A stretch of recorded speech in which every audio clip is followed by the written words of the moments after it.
we had a officer, Major Murray. If there's any fighting with an officer, he always came with us.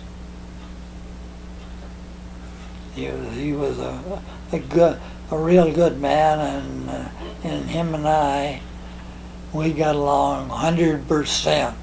Because I remember one time he came in and I said to Major Murray, I said, I got a couple of guys here that's gone out of their heads, absolutely berserk.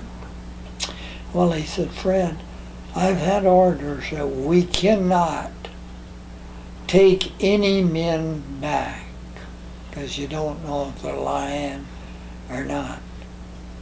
Well, I said, if that's the situation, Major Murray, I said, I'm pretty well getting shook up, and I would like you to put down on your book that the next time you come in, you'll be taking me out, because I'll be in the same condition these other men are right now.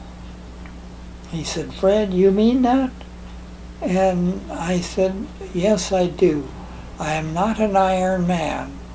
And I said, I cannot go 24 hours every day without getting a little sleep. Well, he said, Fred, he said, we need a leader here, and I want you as a leader. So,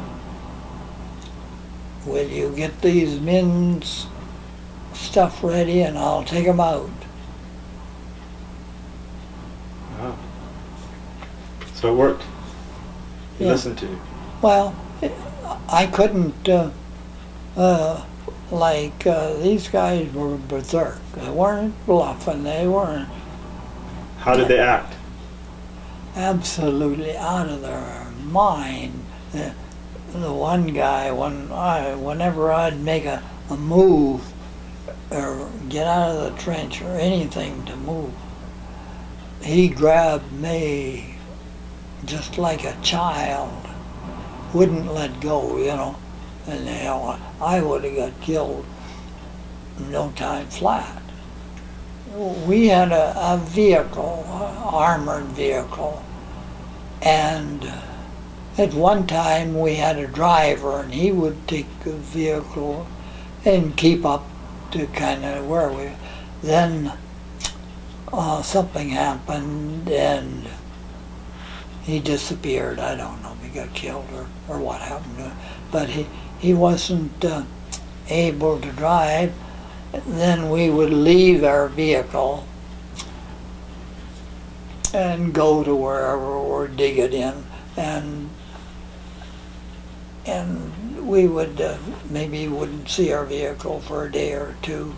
We had the machine guns, extra machine guns, and maybe 1,000 pounds of extra ammunition and grenades, and in our clothes, whatever that we had, and it was something, you can call it whatever, it was a ration, I guess, and whenever we needed food, went back to it. And we never, about the most we ever carried in our pack was maybe one can of beans or something, and maybe a part of a loaf of old hunk of bread or something in there. In our outfit, we, like most of the infantry outfits, I think they were fed once a day, but we were not. If you wanted food, you went to the vehicle. We never had any food ever brought to us, never. And if you didn't get to the vehicle, you didn't eat. That's like sometimes a hen house, you know, chickens, you'd go in and maybe steal half a dozen eggs, something. I done that quite often. Break them and just eat them, raw. Just we'd always dig our own trench, because you never know if somebody else's trench is German. They just as apt to bomb that, put a grenade in there and time it and let it blow up. So we always dug our own trench. Well, if you could, I know there was times we were supposed to get back to the where the kind of headquarters were, maybe a mile or two, a couple of miles back, and have your shower and have a good meal. But sometimes I remember we went 2 months before we'd go and get back to go ahead and have your shower. That was the last thing we ever worried about, is having a shower or brushing your teeth.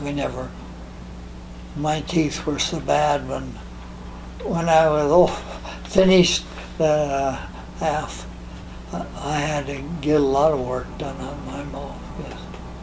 I only had one man that ever stayed with us. The guy from Saskatchewan, Walker. He never even got wounded once. But any other guys, they all got killed. Hell, you never had, as far as you didn't have anybody.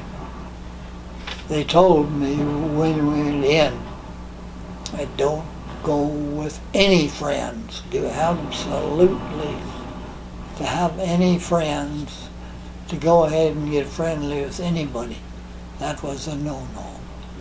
Because it would break your heart when you're losing men every day,